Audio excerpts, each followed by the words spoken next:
Hello, welcome to another video. In today's video, we are going to take a look at English Language Paper 1 Writing, and that is November 2019, Variant 1-2. Okay, so the way that this paper is laid out is we have Part A, Section 1, and Section 2. And Section 1, we are obligated to to complete the task from that section because there's only one task. And Section 2, there's a series of questions, tasks that we can choose from, and we have to choose one. Okay, and here it says, remember that Section 1 and 2 of this paper are worth the same number of marks, so you should divide your time carefully between them. Okay, so it's very important. If you're struggling with Section 1, give yourself a time limit and move on to Section 2, vice versa. Okay, so let's begin. Section 1. Let's read this together. You are advised to write between 200 and 300 words. Okay, so advised, which means that it is not a hard limit. You can go a little bit over, or a little bit under, but remember, if you do go under 200 words, it might mean that you're missing important elements. So I would be more willing to play with the upper bound. I think the lower bound is a little bit risky.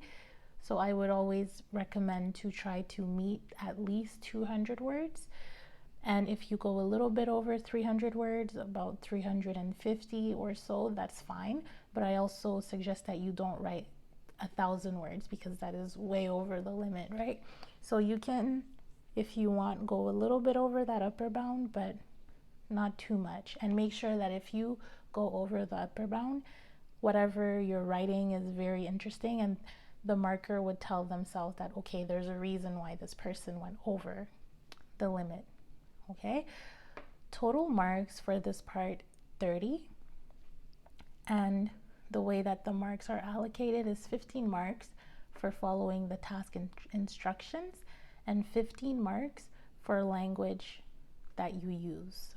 So very good grammar and a lot of good vocabulary. Okay, so last year your best friend at school moved away to live in another town. Recently, a very important person came to visit your school.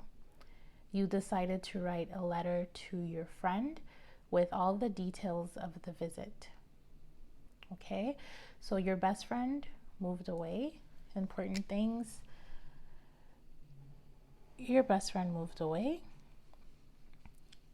Very important person came to visit your school, and you decide to write a letter to your friend with the details. Okay, so already just by reading the first two lines, the first thing that goes on in my mind is I say, okay, so if my best friend moved away and someone important came to visit and I decide to write to them, then it must mean that whoever came must be very important and my friend must care, right? Because imagine if you and your best friend are different, you really like books, so you like to read a lot, but your friend maybe is obsessed with some kind of sports. So let's just say randomly they're obsessed with, I don't know, soccer or basketball, then so football or basketball, then if you write to your friend about the popular author that came to your school, your friend might not really care. So that's the first thing that goes on in my head is the person that came to visit the school, it needs to be someone that my best friend would have wanted to meet. Okay? So that it's worth me writing a letter to them. So they need to care about whoever. So that's the first thing that jumps in my head when I read these two lines. Okay, now moving on, write your letter. You must include the following. So we have our guideline here. So 3 requirements that we must meet: who the important person was and when the visit took place.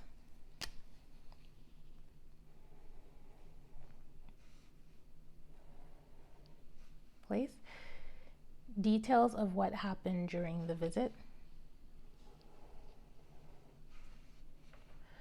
Why the visit was important to you and your school. Okay, so why the visit was important? Your school. Okay, so now that I read the 3 requirements, I think about them and I'll share a little bit what goes on in my mind when I read these. So let's start with the last one: why the visit was important to you and your school. Remember, up here I said that the letter that I'm writing to my best friend, it needs to be someone who my best friend would care about, right? So now a requirement is that you, so the writer, needs to care about whoever visited as well. So now what goes on in my head is I'm thinking I need to figure out or I need to write in a way that my best friend and I both really like whoever came to visit. So it's important to me and my best friend. Okay, but also a little side note is that you can definitely write in the context that you're just venting off to your best friend about that super cool person that you like that came, and your best friend doesn't really need to care. That's another way that you could write the story. So, but for sure this needs to be important to you, and it's up to you to decide if the person is important to your best friend or not. But for me, I think just for me, my personal preference is to make sure that we both care about whoever came to visit. Okay. Second point: details of what happened during the visit. So details, remember, you're working with about 200 to 300 words. So you can definitely be detailed, but don't go too much into details as far as he put his, or she or he put his left foot in front of the right foot, and then just tone it down with the details, because you do have a word limit, right? I hope that my example just made sense, but essentially what I'm trying to say is that don't make sure that the details are important ones, not you can say it was a sunny day or it was a rainy day and it was 2 p.m. in the afternoon, but you don't need to say, and there was a snail crossing the road while I was walking on the sidewalk, or there was a dog that was chasing a bird on the left side of the of the what? I'm losing my words in English. On the left side of the playground. Okay? So be careful with the details, right? You want to be detailed, but stay within the word limit. Okay, and now we have this point here: who the important person was and when the visit took place. Okay, and when the visit took place, did it take place in the afternoon? Did it take place after school? Was it a special event that you had to go back to school in the evening for? Was it early in the morning at school? Was it before class started? Was it in the middle of class, so you had to leave your class for it? Was it maybe during lunchtime? Was it maybe even on the weekend? So a day when you don't have school, did you have to go to school on that day, right? Who knows? So that's for you to decide. And who the important person was, that's for you to decide. Okay, but remember, it needs to be someone that's important for you, for your school for sure, and optional for your best friend. Okay, so last thing that this task 1 is stating is to cover all 3 points above in detail. You should make your letter interesting and informative. So here, the fact that they have in detail in bold means that they're really looking for you to probably be as detailed as possible, all whilst respecting the word limit. Okay, letter has to be interesting, informative. Okay, and start your letter with dear. Okay, remember this is very important because 15 marks are awarded to you for just following the task instructions. So already just using dear could definitely earn you 1 mark. So it's a little detail, but don't forget that it's important. Okay, now let's look at what I did for this task. Okay, and then I'll read it to you first, and then after we can come back and just analyze and see how good of a job I did to respect the requirements. Okay. So, dear Bart, if you thought that you were angry at your parents for making you move away, just wait until you read the entirety of this letter, bro. You'll declare war to them. Do you remember the ghastly annual guest speaker program that our school hosts? The one for which the school hires boring and basic professionals to come speak to us and try to motivate us to aim for prestigious career paths? Yeah, well, it's still ongoing, but it was not as cringeworthy this year. You won't believe who this year's guest speaker was. Ronaldo. That's right. Cristiano Ronaldo. The football machine.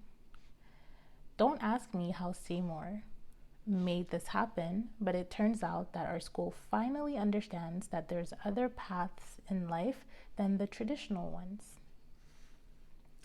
The outcome being that I was sitting in front of Ronaldo just a few hours ago. Could you imagine walking into school on a regular Wednesday and seeing your role model a few meters away from you? I was awe-stricken. There were cameras everywhere. After his speech on finding courage, confidence, and success, a few of us got to play football with him. Even Buzzkill Seymour participated. I know that it was just because the cameras were there. This is a horrible mistake. Can't believe I made this mistake.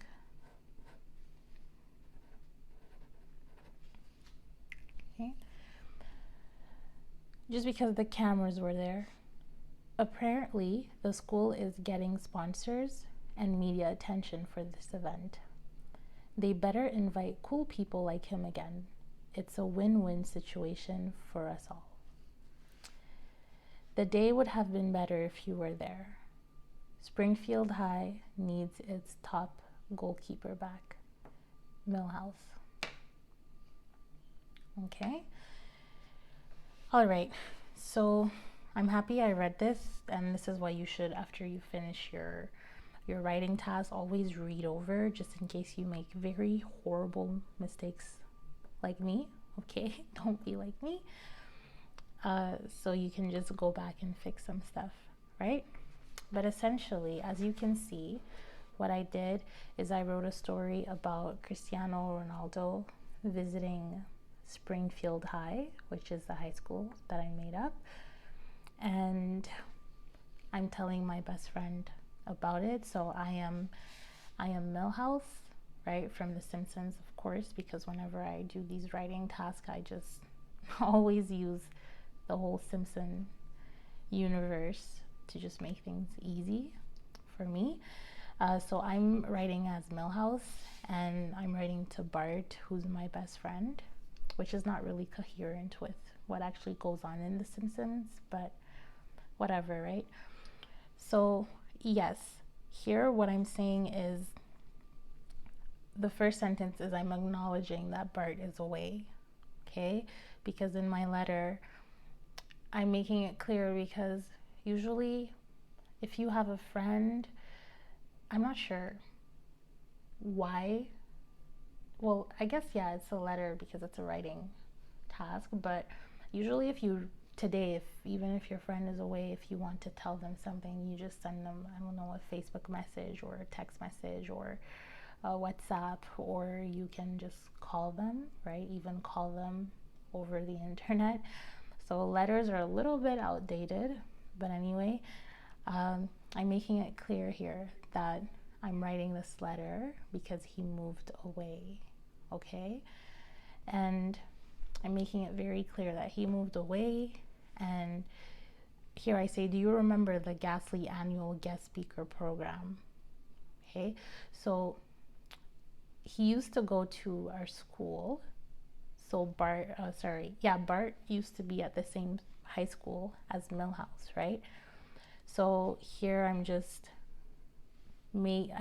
trying to make the reader know that we have this guest speaker program at the school by asking Bart if he remembers, which he should, because I don't think that he moved away that long ago, in my head at least. Okay, and then I tried to give, because here, right, and it has to be informative. A requirement is for the letter to be informative. So I tried to give information, okay, that the school has an annual guest speaker program, and also that the school, what is the guest speaker program? Because here I give the name of that program, but what is it? So to give information, I say the school usually hires boring and basic professionals. And the reason why I say boring and basic professionals is because, again, we're talking about teenagers here, okay? So teenagers don't really, well, some teenagers, usually you're excited about different things than when you're younger than you are when you're in your maybe 20s, 30s, 50s, and so on. You have different kinds of interests.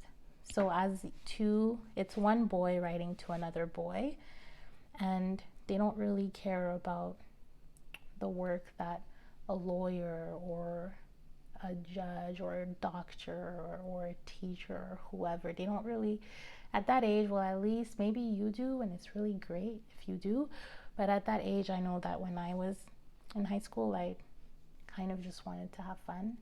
So sometimes you don't care about the boring and basic professionals, right? That come to try to motivate you to get a prestigious career that will make your parents happy and show you off to the world, right? So here I make that clear. And I say, yeah, it's still ongoing. So even though you left, we still have that program. But this year it wasn't as cringeworthy. Okay? So that's when I say you won't believe who this year's guest speaker was.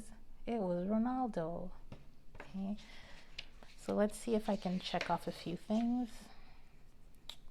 So informative is there. Who the important person was, we can check that off. When the visit took place, not yet. Details what happened, not yet. Not yet. Okay, so here I clearly, I'm not going to check off informative because it's not done yet. But so far, what we read, I just clearly stated who the important person was. Okay, so that's right. Cristiano Ronaldo, the football machine. Okay, don't ask me how Seymour made this happen, but it turns out that our school finally understands that there's other paths in life than the traditional ones. Okay, so me trying to be informative again, which is a fact, is that I feel like traditionally at school we are usually taught the more traditional kinds of careers, or we're given a lot of information on that. But as a teenager or even a child growing up, you don't really learn about different paths that are not so traditional, like being a professional athlete, which is really rare, let's be honest, right? Not everyone can be a professional athlete, but there's a lot of other careers in music and in art, visual arts, digital arts. Uh, there's a lot of different career paths out there. So I really just wanted to throw that out as information, right? The outcome being that I was sitting in front of Ronaldo just a few hours ago. Could you imagine walking into school on a regular Wednesday and seeing your role model a few meters away from you? Okay, so here I say just a few hours ago and then Wednesday. So we can check off another thing, which is when the visit took place. Okay, and also if you're wondering, there's two ways that you can go about coming up with a creative text. Is the first way, of course, is you can, like I did, underline all these things and make a draft, right? Do some brainstorming and you can figure it out before you write the text. Okay, so who the important person was, you can say, you can think and write the name, or when the visit took place, you can think. But me, to be very transparent with you, I'm very weird because I come up with things as I go. Okay, so if you really want to know how I came up with this text, is instead of handwriting, because my handwriting is messy, I just had my computer there and I gave myself the same restrictions. So for this paper, same restrictions as you would have an hour and a half, no internet, and I just started writing, and I erased some stuff. So I think that what I would do on paper, the only difference from me typing it and having paper, is what I would do, I would just use a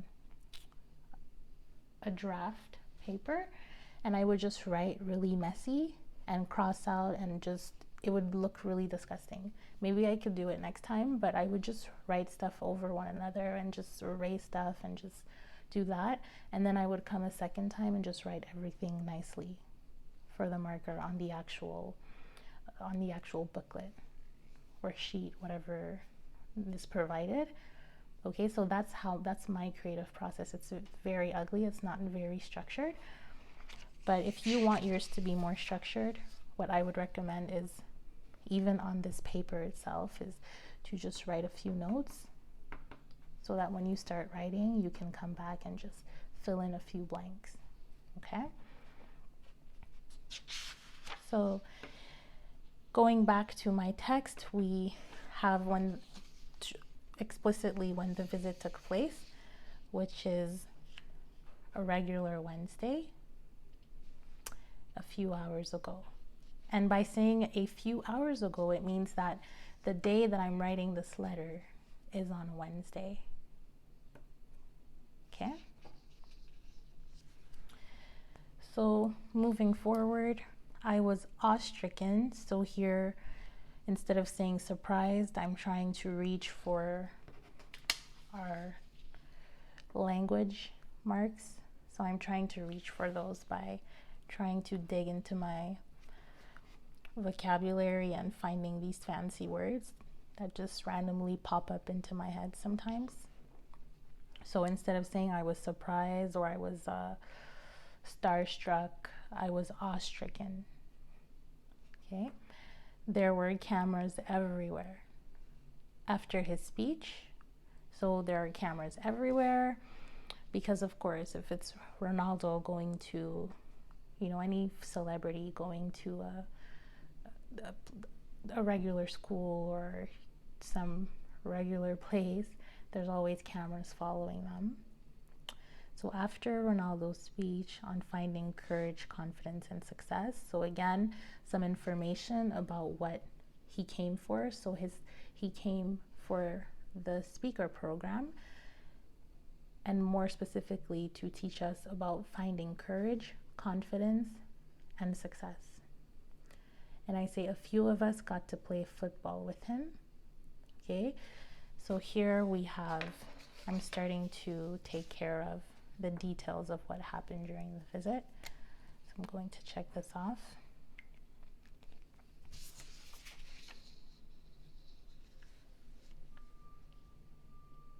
Yes, we got to play football with him.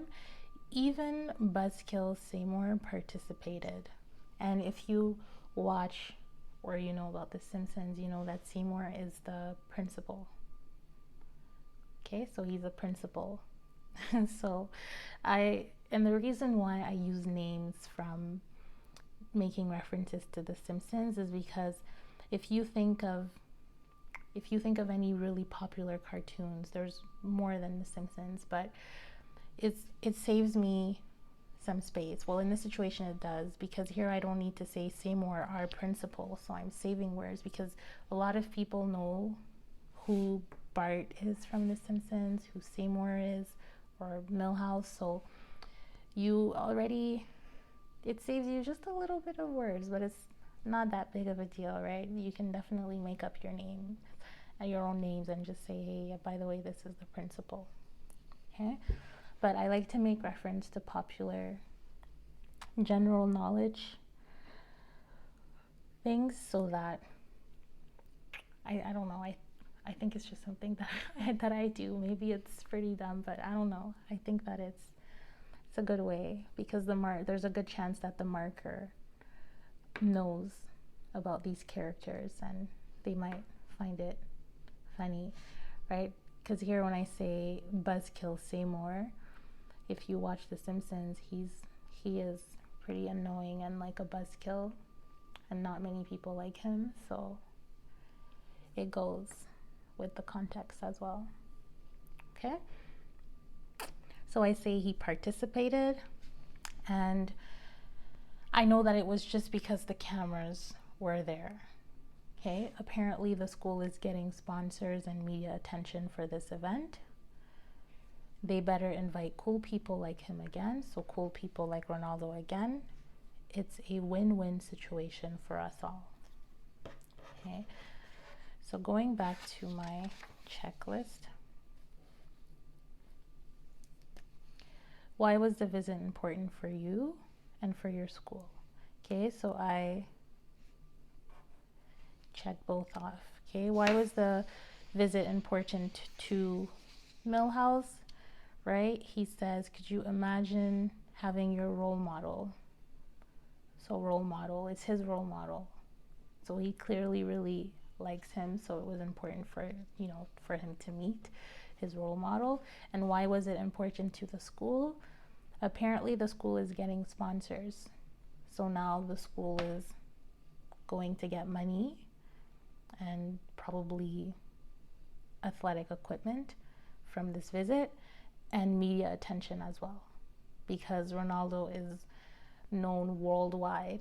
So they're probably, the name of the school is going to be in many international news articles that care about Ronaldo. Okay, so it's a win-win situation for us all, right? And remember, win-win from everyone, because cool people like Ronaldo, who's a professional athlete, they come and speak to kids and let them know that there's many paths to success in life, basically. So it kind of takes you away again from the traditional stuff that are mentioned up there. Okay? And then, of course, you have to finish the letter accordingly.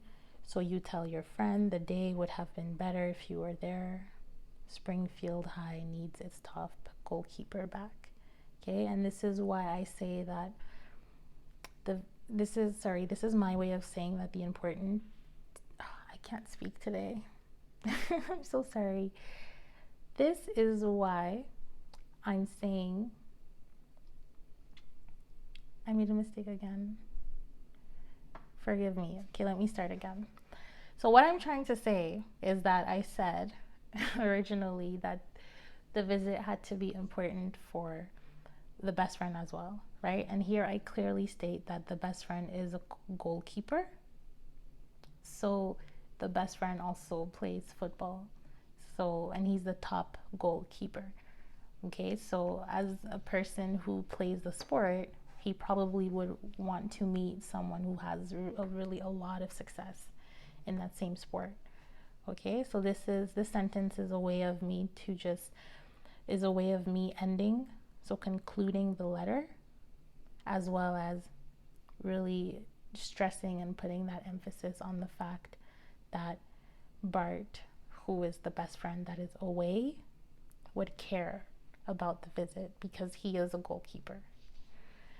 Okay, whew, that was tough.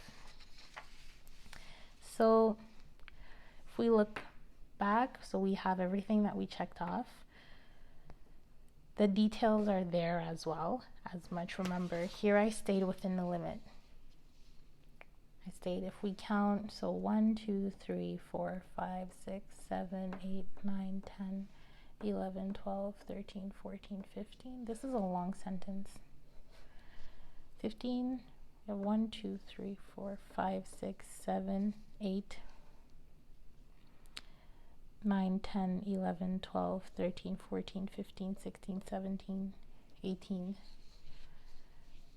So yes, we're definitely in our limits, okay?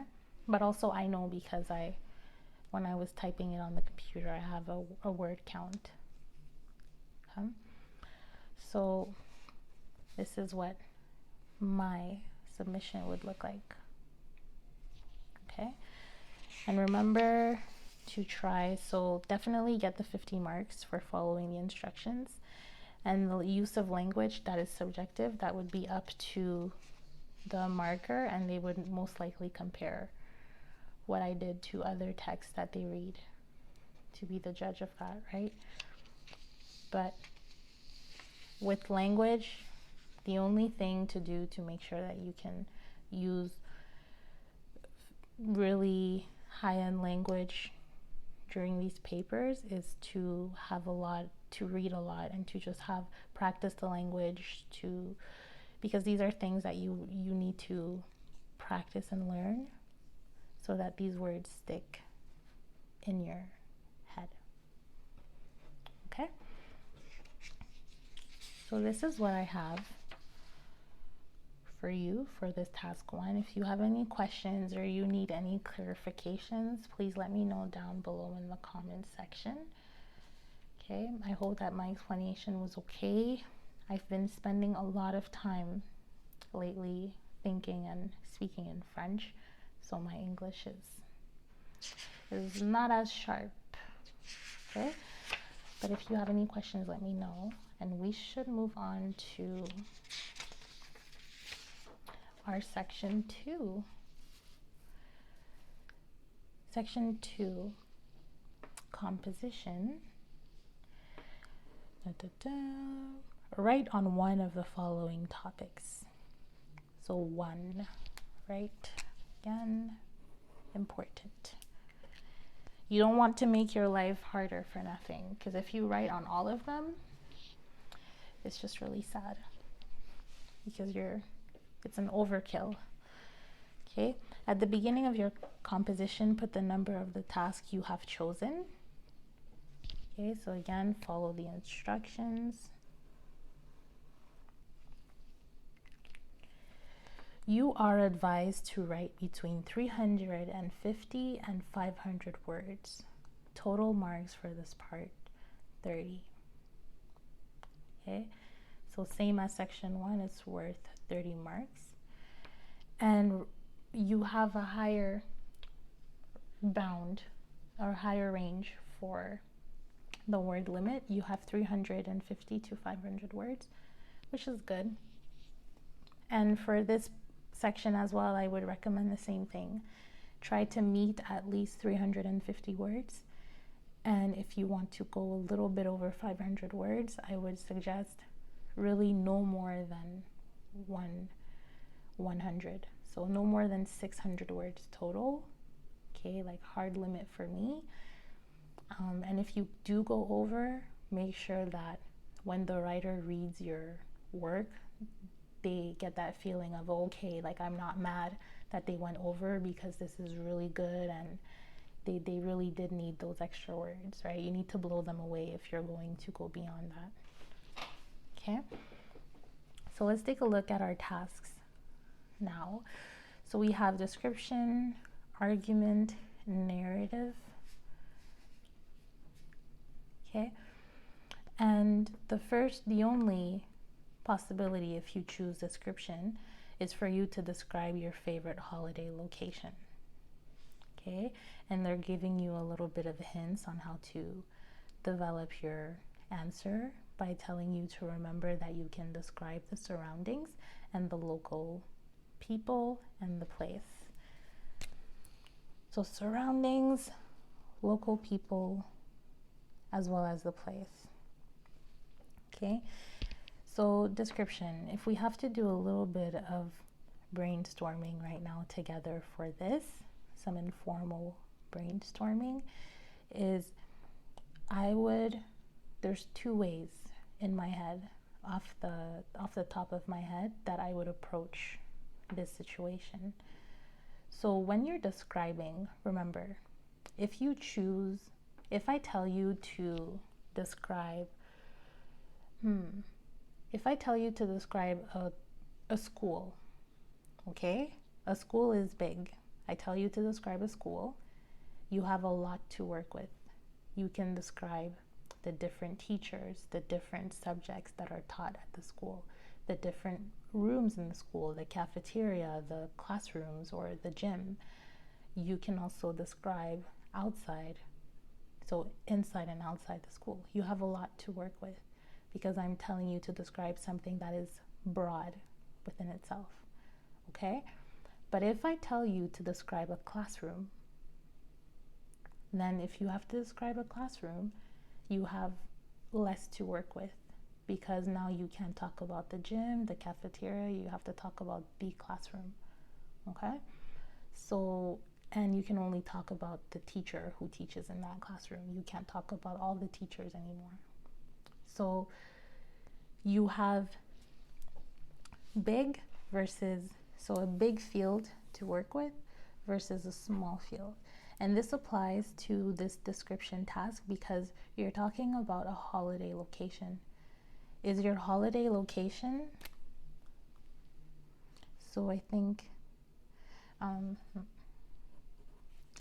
is it a country, even a continent? Oops, hitting my camera. Country, is it a continent? Is it a city? Okay, or is it even as small as a specific place, right? So is it like a specific cabin in the woods, for example? Okay, it's up to you. If you describe a country, I love to do my vacations in, I don't know, Brazil, okay? Then you have a lot of room to describe the surroundings in Brazil. You can say there's the waterfront, there's the city, and you could say the people in the north are like this, people in the west side of the country are like this, people in the south, as well as the place. You can talk about, when I'm in Brazil, I stay at, I don't know, my grandma's house, right? And my grandma's house is like this, or whatever, okay? So that's if you go big. So if you're here, so city, continent, country, I think you have quite a lot to work with. But if you go specific, as in cabin in the woods, or what's another very specific vacation place? You can pick a specific resort. Okay, a specific resort. So cabin in the woods, you would talk about the woods, so the outside of the cabin and the inside, right? Specific resort, for example, a popular one is in the Bahamas, the Atlantis, I think it's called. So you're working with a resort, which is still a pretty big place, but it's definitely smaller than an entire country or continent or city, okay? So these are the things I would think about if I was you. Do you want to go very large, or do you want to start with a specific place? And remember, surroundings, so cabin in the woods, the woods is large, but you have a smaller place in comparison to the surroundings of an entire country or continent, Okay, specific, so yes, surroundings. We also have local people, the people at the resort, the people in the cabin. So people in the cabin is most likely your family or whoever you went there with, right? Also the animals maybe. And country, continent, city. Remember, there's different parts of continents, different parts of cities, countries, so you can really highlight the contrast in the different kinds of people that you find in whatever area. Okay? And another tip is, I would say you should pick a country that you should pick a location that you're actually familiar with. So you naturally and intuitively know much more information about that. So I would say be careful. Do not choose a place that you would like to go to, but choose a place that you're very familiar with. Okay? You can even pick your own country or your own city and try to write in a way that you're a tourist in your own city, because it does happen. You can explore your own where you live, right? Because just because you live in a country, it doesn't mean that you know everywhere, all the locations like the back of your hand. There's some people who live in the same country their whole life and they never leave their neighborhood, which is pretty sad, but okay. Anyway, the point is to pick a place that you know very well, because you're going to have to describe it. So right now in that context, it is not the time to play games and to pick just somewhere that you would dream to go, okay? Because you're describing, as well as the place itself. So yeah, the place, location, same thing. So describe the place, location, okay? Moving on to arguments. Third task. So what helps people succeed in life? Their appearance, their personality, or their opinions? Give reasons and examples to support your view. Okay. So this one's very straightforward. You can think about what I would do to brainstorm for the situation is I would just literally take 2 minutes, sit down, and I would start thinking about everyone that I know. Not everyone, you can't think about everyone you know, but think about some people that you know. Think about people. A good way is think about your mom, think about your dad, think about your siblings, and your family. Also think about a few celebrities that you're familiar with. Think about maybe people that you know from school or family friends. And when you think about those people, try to find a few of them. So I would say 3 of them that are successful, well, that you think are successful, because success is subjective. And also think about 3 of them that are not successful in your eyes, and ask yourself, do they look good? Are they considered to be pretty attractive people? What is their personality like? Do they have the 3 people that you think about for each category? Are they similar in any way? And what are their opinions? When I think opinions, I also think, I think religion,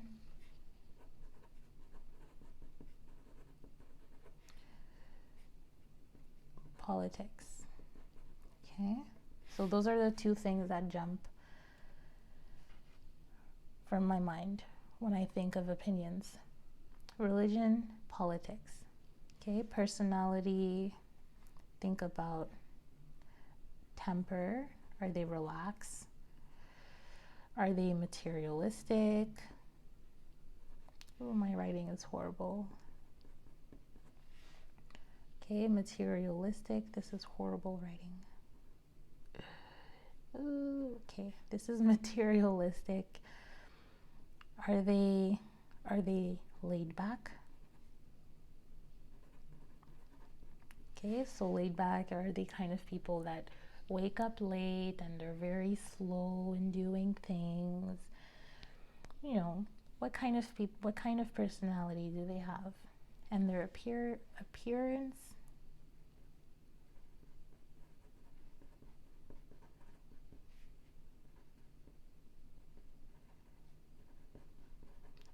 unattractive. Okay, and I put some quotation marks there because it is very subjective depending on where you live, right? That's another thing. Remember, if you're going to argue that appearance is the way to succeed in life, depending on which country you live, the beauty standards are different. Okay, for example, if you're in in a continent, in this case, if you're in Europe, usually in Europe it's more thin women that are tall, thin, typical model, right, appearance. If you're in the African continent, it's usually women that have shapes, so hips and thighs and very shaped women.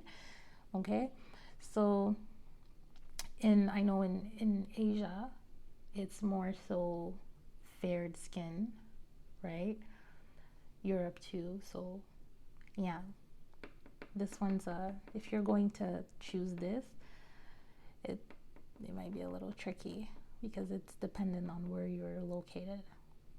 Okay, and yes, so think about people that you find successful or not, and develop your idea based on your arguments, right? Give reasons and examples. So another thing I think that you can do to really maybe stand out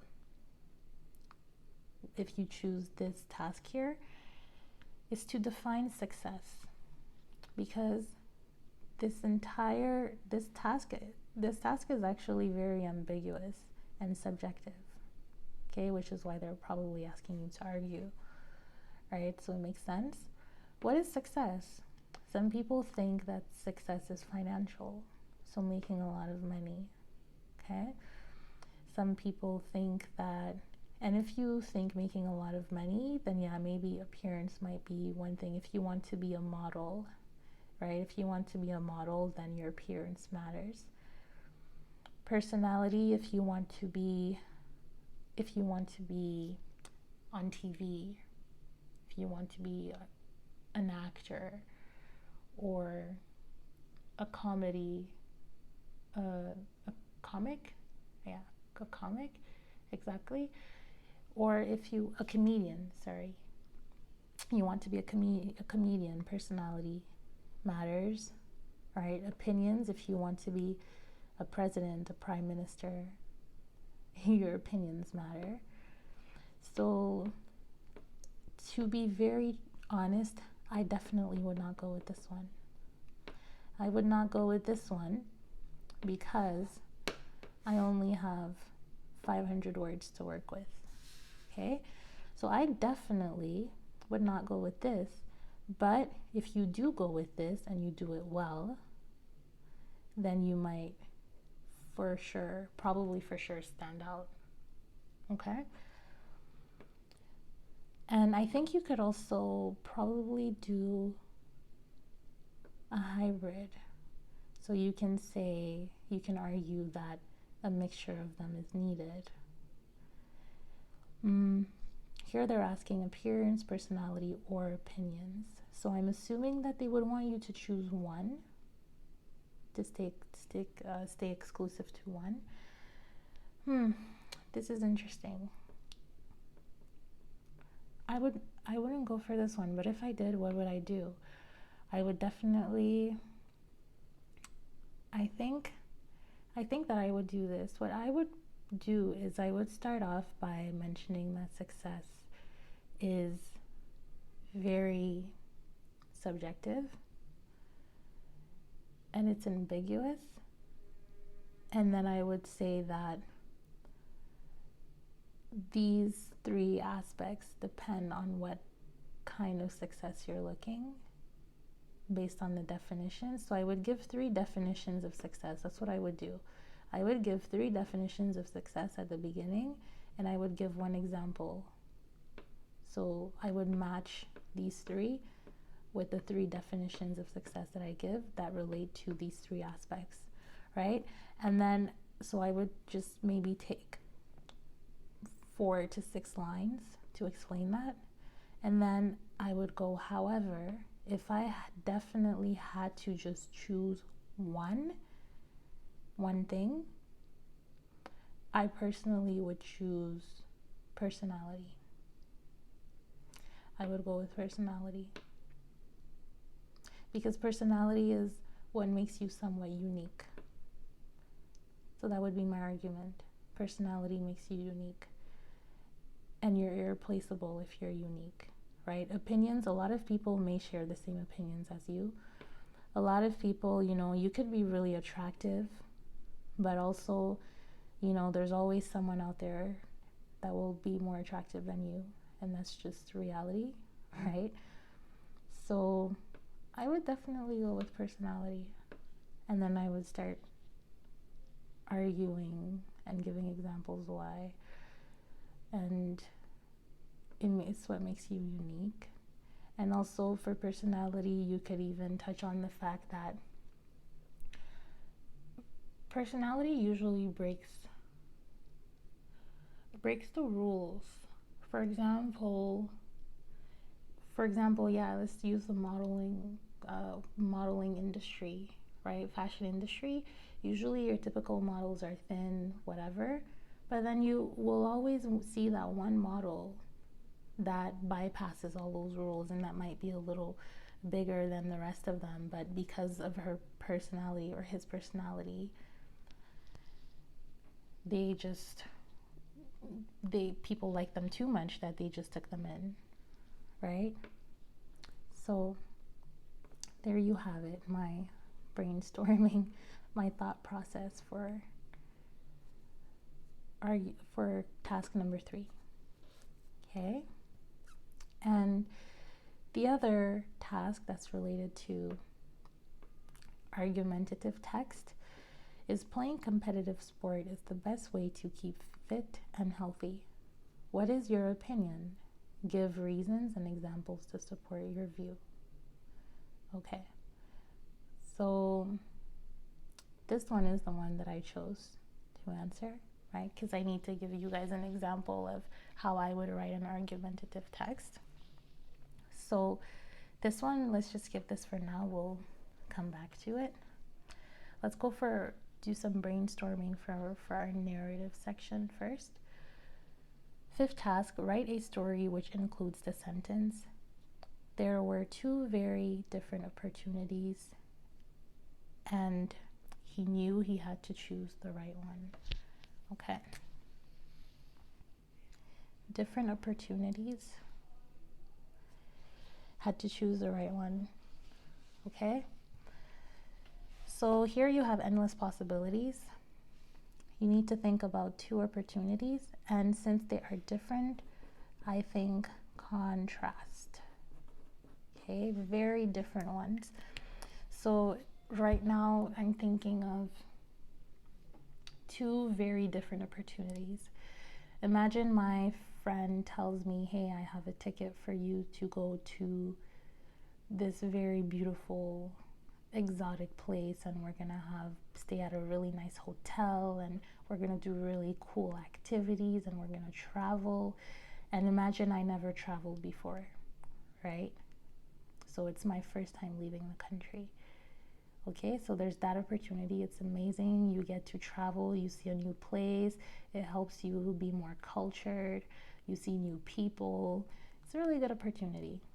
And then imagine I always wanted to be, I don't know, a pilot, and one of my uncles is a pilot, and he tells me, hey, I find my airline agreed for you to fly with me, so to sit in the cabin while I fly the plane, to kind of shadow me and learn and watch me fly a plane for 3 trips, so you would be with me for a week. Okay, So those are two different opportunities. Do I go have fun with my friends and party and meet cool people on an island with no parents or whatever, or do I go with my uncle and learn about the future career that I would want? Okay, so this is just something that I randomly thought of, but the point is to get think about two very different opportunities and make them both tempting. So both tempting, right? Don't say like, don't come up with an opportunity that's about traveling with your friends and having the time of your life, and then your mom telling you to stay home and clean the dishes or clean the house, right? They have to be both tempting.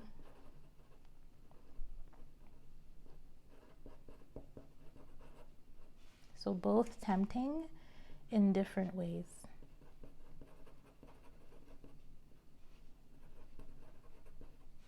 Okay, so both very tempting in different ways. So yes, my example, one way was professionally and the other way was just more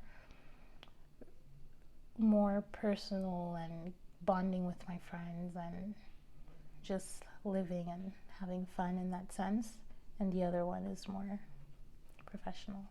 Okay, so that's my idea out there for you, but again, endless opportunities, because it's a narrative, so you can come up with anything that you want. Write a story. So 6, write a story in which a broken light plays an important part. Okay, so broken light is important. And the first thing that I think about when I read this is, for me personally, I always try to imagine myself in situations, right? So the first thing that I tell myself after I read this is, okay, so when would a light be most important to me? And to be honest, if you ask me that question, when would light be so important to me? I think of 3 scenarios. Okay, and there's pretty crazy ones.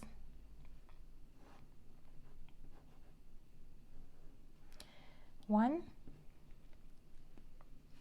is if I'm lost in the woods or dark place,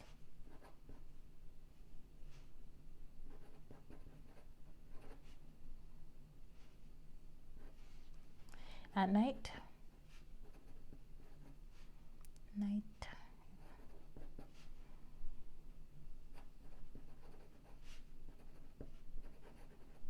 overnight. Okay, 2, it's a little bit less scary. Oh, actually, I'll go the really more scary route.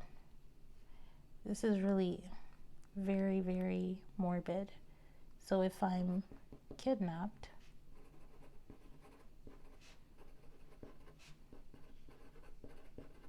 and locked in a dark basement, okay? Basement or cave, whatever you want to call it. 3 is if I'm home alone,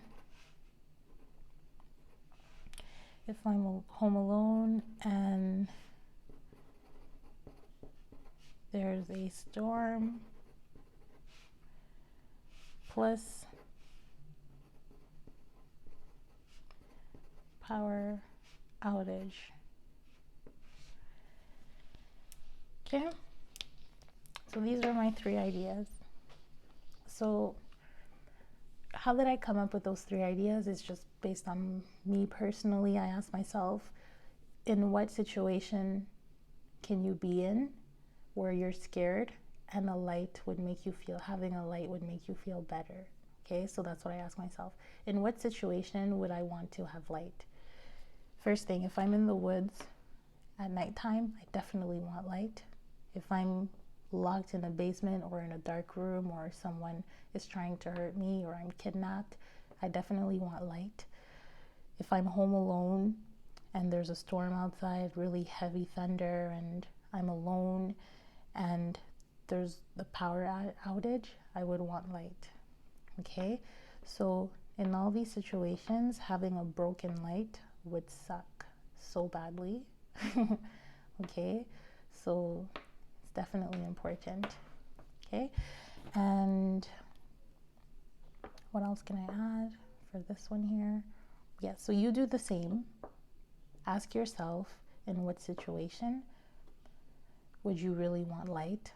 And then write about that situation, how you would go through that situation without light, and get creative. Okay, and remember, you don't need to write the story in first person, so grammatical person. You could definitely make up a character and just write about you, but write about yourself, but through that character. So different grammatical person. Okay, so that's what I have for you for task 6. Now let's go back to our task 4. Playing competitive sport is the best way to keep fit and healthy. What is your opinion? Give reasons and examples. So, best way to keep fit and healthy. Let's see what I wrote. My opinion is definitely, since I'm someone who, I've done both. I've done competitive as well as recreational sports. And when I read that, it was so clear for me. I think that recreational is the best way to go. Competitive sport is definitely not the best way to keep fit and healthy for me. And as I read the text, you will know why. I think everyone who's played competitive sport can actually easily say that it's definitely not the best way. Okay, so some people have the misconception, so the wrong belief, that the best way to keep fit and healthy is by playing competitive sports. Okay, so my first sentence is I position myself. So here, what I do is I reiterate the question plus clearly position myself on the matter. So I choose a side.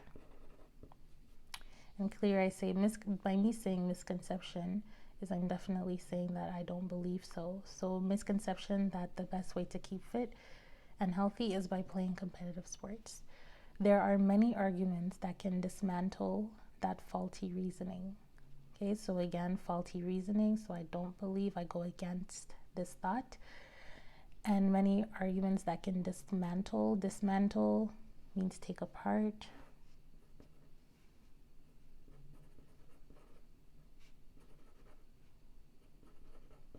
So we can take apart that reasoning. Playing a competitive sport at a competitive level, playing a sport at a competitive level involves a higher probability of serious injury than when it is done recreationally. Competitive sports imply long hours of high-intensity practices and fierce competitive events, meaning heightened exposure to injury, right? Because if you're a professional athlete, let's just take, for example, a runner. Okay, I like to run. So I can get up in the morning, I go for a jog. Okay, I just go for a jog when I feel like it. If tomorrow morning I don't want to jog, I can jog in the afternoon, I can jog at night. It's up to me. If I don't want to jog for a week, I don't jog for a week. If I go jogging and I hit my foot and my foot hurts, I just lay off it for a few days and I go again. But imagine if you're a professional runner. Professional runner, you have to get up every day and you have to run because you have to maintain your stamina. So you have to make sure that you're constantly running, and you have to do other exercises that will help your legs build strength. And you have to do all these things, and you also run marathons or you go to track meets. So it involves a lot. You do a lot more running than just someone who runs for fun. So you're exposed to much more injury. Okay? In fact, there exist many documentaries that highlight the redemption journey of exceptional injured athletes across numerous disciplines. So if you think about a sport that you like, you definitely probably know one person that played that sport that got hurt and they had to retire early because they got hurt. Or there's some documentary out there that talks about one of your favorite athletes that had an injury and they had to sit out for months and months, and then they were sad because they had to sit out, and then they came back and then they were the best again, right? There's a lot of these. So my first argument is clearly heightened exposure to injury.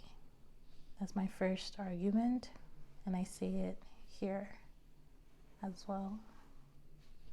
Okay, so my first paragraph is my first argument.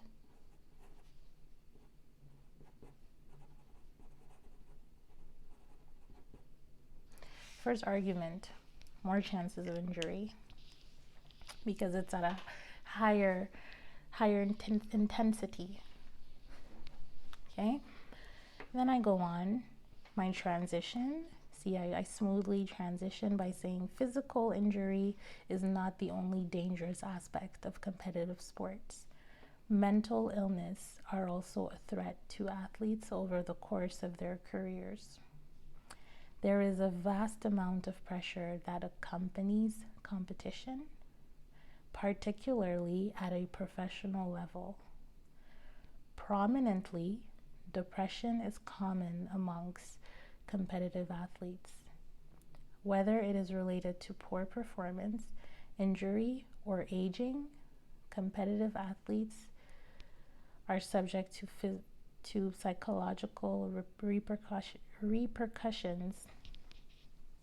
Okay, I'm missing a comma here. Okay, so second argument.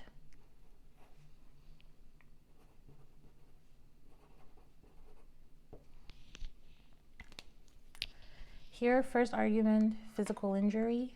Second argument, mental injury, mental illness, okay? And here I say there's a lot of pressure that accompanies competition, especially at a professional level, right? Because remember that playing a sport competitive doesn't mean that you're going to the Olympics, okay? There's regional competitions, national competitions, there's all types of competitions, right? But when you're doing it very professionally at a high level, then there's a lot of athletes who develop mental illnesses. And if you, for example, there's a lot of studies that were made about, I think it's rugby, or one that I know has a lot of issues is American football. Right? You tackle each other, they take a lot of hits, or even hockey, right? Canadian hockey on ice. So there's a lot of people who get concussions, even snowboarders, skiing. You fall on your head a lot, and remember, your head is a safe for your brain. So imagine playing a sport like football where American football, you have to tackle each other. And it's someone's hitting your head constantly. You're hitting your head on the floor. You're hitting your head. There is studies that were made about the fact that if you take a scan of an American football player's brain when he just starts his career, and at the end of his career, the brain, the activity changes in there because it took so many hits. And there's a lot of them who actually get depressed, and it affects you mentally. Okay? And this is what this whole paragraph is about. And remember that we are working with 500 words. Okay? So I have so much to say. So much. But I can't. So just see how I try to keep it very short. I make my statement, right? And then I give, so here, there's a vast amount of pressure that accompanies competition. And then I give an example. Depression is common. Okay? So I talk about mental illnesses. Depression is one of them. So I give my example. So this is, since we're not working with a lot of words, I try to keep it very, how can I say? I try to keep it very, very short. So structure is make your statement, give an example. Make your statement, give an example. Conclude. Okay? So statement / transition from the previous paragraph, example, conclude, and move on. Okay, so I like to stick with 3 arguments. So this is my 3rd argument. Say finally, to let them know this is my last argument. Athletes can adopt toxic habits when competing. Many deceiving stories of cheating, like the one of cyclist Lance Armstrong, are eventually brought forth. Some athletes lose themselves in competition and partake in dishonorable behavior for the sake of their success over the one of their competitors or even teammates. It is unfortunate as such behavior is contradictory to the foundation of competitive sportsmanship. Okay, so last argument is you can adopt, so take on toxic habits when you're competing. There's a lot of jealousy, there's a lot of envy, when you're competing with people, because there's a winner and a loser. So you're either the star or you're not, right? And everybody wants to be the best and the star. So toxic habits are formed from that environment. And I give my example, Lance Armstrong. That was such a huge story. I remember just, I don't even tune into biking and stuff, cycling, but I saw it. I saw the story. So he basically cheated. He took steroids. Yeah, he took drugs basically to perform better. Okay? And that was after he won like huge titles, right? So he got caught. Okay? And that's just one story of many. There's a lot of talks about drug use in competitive sports. When someone's injured, you just give them drugs, maybe illegal drugs, just so that they can play and they can keep performing through the pain. Okay? And that's why I say some athletes really lose themselves in the competition. And here it's important because they partake in dishonorable behavior for the sake of their success over the ones of their competitors, but even their teammates. So there's jealousy between there's jealousy between the people that you're competing with, so people that are not on your team, but there's also jealousy within teams themselves. So if your teammate, let's say you're the captain of a team and you realize that one of the teammates are becoming better than you and your position as captain is at risk, you're going to not feel happy about that, and you might feel unhealthy, negative feelings towards your own teammate. And you guys are supposed to be playing together and on each other's side. Okay? And all of that goes against sportsmanship. All right, so these were the 3 arguments that I really contracted because there's so much that can be said. There's like entire studies about this. So I say, to conclude, I use all in all. So, right, all in all is a good way to conclude your argumentative text. Okay. Playing a sport at a competitive level may seem to be a great way to gain long-term discipline and commitment to one's health, right? So I'm reiterating again.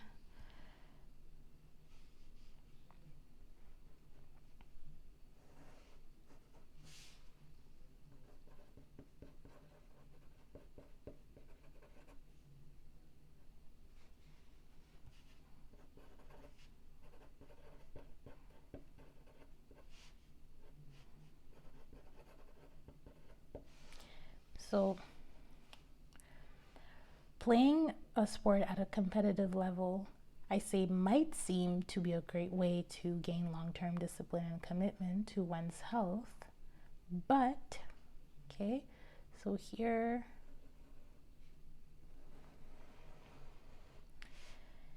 it will also expose one to noxious circumstances that recreational sports ignore. Okay, so noxious means toxic, unhealthy circumstances that recreational sports don't involve, because with recreational sports there's no competition, or way less, because you can play recreational football or basketball or cricket and you really want to win, but there's no money involved, there's no press, there's no magazines and newspapers, and there's nothing involved. It's just your own personal pride, right? When you're playing at a family reunion with your, you know, your dad and your uncles and your moms and your aunts, there's not much at stake there. It's just for fun, right? So yeah, I conclude by just stating again in a different way that competitive level sports it may seem like a good idea, but it's not worth it. Okay, so this is what I have. And I want to stress again, remember that we are talking about being fit and healthy. Okay, fit and healthy. And notice that here, injury is not fit and healthy. Mental illness is not fit and healthy. And also cheating, jealousy, envy is not fit and healthy. So we're arguing recreational sports versus competitive sports and health. Okay, if we were talking about money, then that's different. If we're talking about money and fame, then definitely competitive is the way to go. Okay, if you want money, if you want to be able to have a really nice house and afford a lot of cool vacations, yeah, definitely be a professional athlete. They make millions and millions and millions of dollars. Okay, so that's what I have for this one. I hope that you enjoy this session. Thank you for bearing with me and my struggles with the English. I'm definitely someone who, I think maybe you have noticed by now, is I'm definitely better at writing than expressing myself in English. I have my days. Okay, so that is it. That's all I have for you. Any questions, comments, please leave them down below. And that concludes our session for the English Language Paper 1 Writing, October-November 2019, Variant 1-2. Okay, and I will chat with you in the next video. I hope that you have a beautiful day, beautiful night, depending on where you are located.